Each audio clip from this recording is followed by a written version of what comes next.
દોસ્તો, આ કહાની જે હું તમને સંભળાવવા જઈ રહ્યો છું એ કહાની એક એવા દેશભક્તની છે કે તેમને માત્ર 22 વર્ષની ઉંમરની અંદર આર્મી જોઈન્ટ કરી હતી અને તેમના રક્તની અંદર એવી દેશભક્તિ રંગાયેલી હતી કે આજ સુધી આવા દેશભક્તની કહાની તમે સાંભળી જ નહીં હોય. દોસ્તો, આ કહાની છે એક 22 વર્ષના પંજાબના નવયુવાન બાબા હરભજન સિંહની.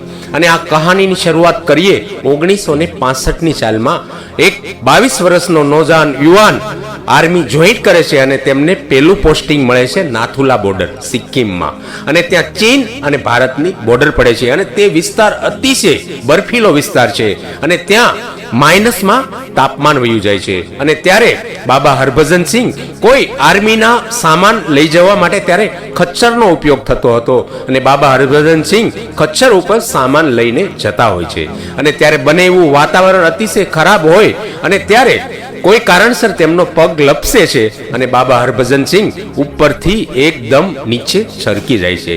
અને છરકી જતા ત્યારે પછી તે બાબા હરભજન સિંહનો કંઈ પત્તો લાગતો નથી અને આર્મીની ટીમ બધી રીતે તેમને ગોતે છે પણ બાબાની ક્યાંય બોડી મળતી નથી. અને પછી બને છે એવું કે બધી ટીમો પોતાનું કામ પૂર્ણ કરે છે પણ બાબા હરભજન સિંહની બોડી ક્યાંય મળતી નથી. અને ત્યારે બને છે એવું કે બાબા હરભજન સિંહ તેમના સાથી સૈનિકોના સપનામાં આવે છે અને તેમને એક લોકેશન બતાવે છે અને તેમને સપનાની અંદર એ જગ્યા દેખાય છે અને એ જ જગ્યાએ તેમની ડેડ બોડી પડી છે તેવું તેમને કહે છે. પણ તેમનો સાથી વ્યક્તિ એવું વિચારે છે કે આવા સપના તો આપણે આખો દિવસ આ રીતનું કામ કરીએ એટલે કદાચ આવતું હોય એટલે તેમણે ધ્યાન દીધું નહીં. બીજા દિવસે એક બીજો સાથીદાર હોય તેમને સપનામાં આવે છે અને સપનામાં આવી અને તેમની કઈ જગ્યાએ બોડી છે તે પણ બધું તેમને દેખાય છે. અને પછી આ બંને વ્યક્તિઓએ તેમના મેન ઓફિસરને વાત કરે છે અને તે જ જગ્યાએ તેમનું ચર્ચ કરવામાં આવે છે.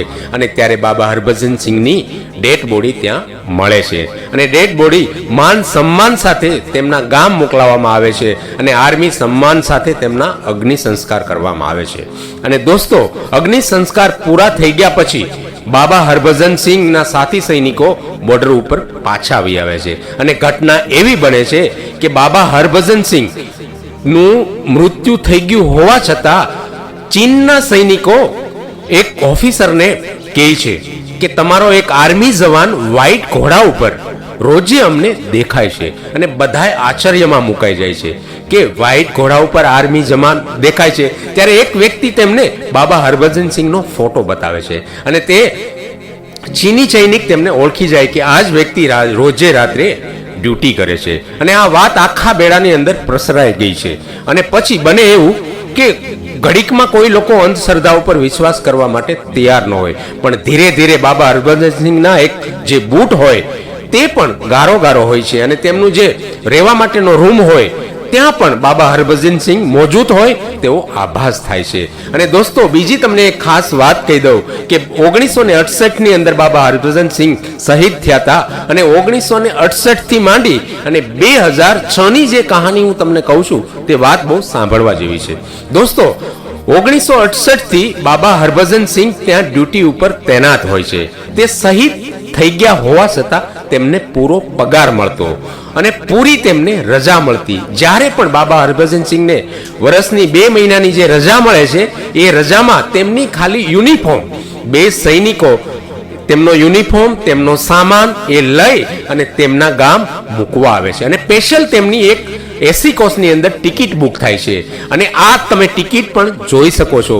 અને આ એ બુક છે કે જેમાં બાબા હરભજન સિંહ એક 57 વર્ષ સુધી જે તેમને સેલેરી પૂરી મળી તેની પણ આ એક નોટ છે. અને દોસ્તો, બીજી ખાસ વાત એ છે કે 2 મહિના પૂરા થાય એટલે પાછા બંને સૈનિકો બોર્ડર પરથી આવે છે અને બાબા હરભજન સિંહનો સામાન અને તેમનો યુનિફોર્મ લઈ અને પાછા નાથુલા બોર્ડર ઉપર લઈ જવામાં આવે છે.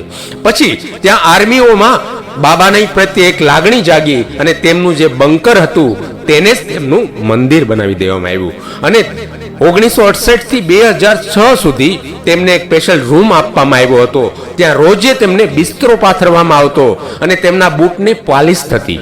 અને સવારે તમે જોવો તો બિસ્તરાની અંદર રીતસર કોઈ સૂતું હોય ને તેવી રીતની બિસ્તરાની અંદર ક્રસ લેવો હોય છે. અને તેમના જે જૂતા હોય છે આર્મી તેની અંદર પણ ગારો લાગેલો હોય છે અને આ બહુ ચર્ચાનો વિષય બન્યો અને પછી બાબાને પ્રમોશન અપાણા 7 તેમને પ્રમોશન મળ્યા અને 7 પ્રમોશન મળ્યા પછી 2006 ની અંદર બાબા હરભજન સિંહને રિટાયર કરવામાં આવ્યા. અને દોસ્તો સમજવાની વાત એ છે કે 57 વર્ષ મૃત્યુ પછી સર્વિસ કરવી આ એક ઇન્ડિયાનો નહીં પણ વર્લ્ડનો પહેલો કિસ્સો હશે. અને આવા જુનૂન અને આવા દેશભક્તિઓ ખાલી આપણે ભારતમાં જ જોવા મળે છે.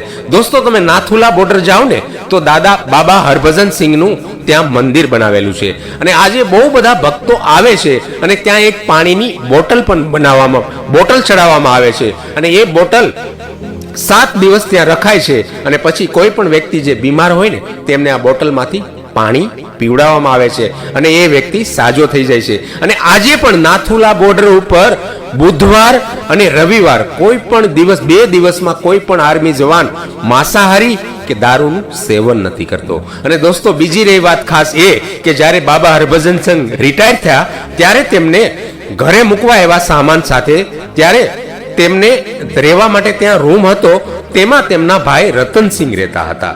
ત્યારે પણ હરભજન સિંહ તેમના માતાના સપનામાં આવી અને તેમને કીધું હતું કે મારા માટે રહેવા માટે એક પણ રૂમ પણ નથી. એટલે માં એ હોય છે. માએ કંઈ એવું વિચાર્યું નહીં પણ બીજા દિવસે તેમના ભાઈ રતનસિંહના સપનામાં આવી અને એમને એવું કીધું કે ભાઈ આ રૂમ મારો છે અને મારા માટે હંમેશા રહેશે. ત્યારે તેમના ભાઈ રતનસિંહે તેમનો તે રૂમ ખાલી કરી અને તેમને સોંપી દીધો. દોસ્તો આવા વીર જવાન અને આવા દેશભક્તિના કિસ્સા બહુ ઓછા સાંભળવા મળતા હોય પણ તમને જો આ વિડીયો પસંદ આવ્યો હોય તો ચોક્કસથી એક લાઈક કરજો.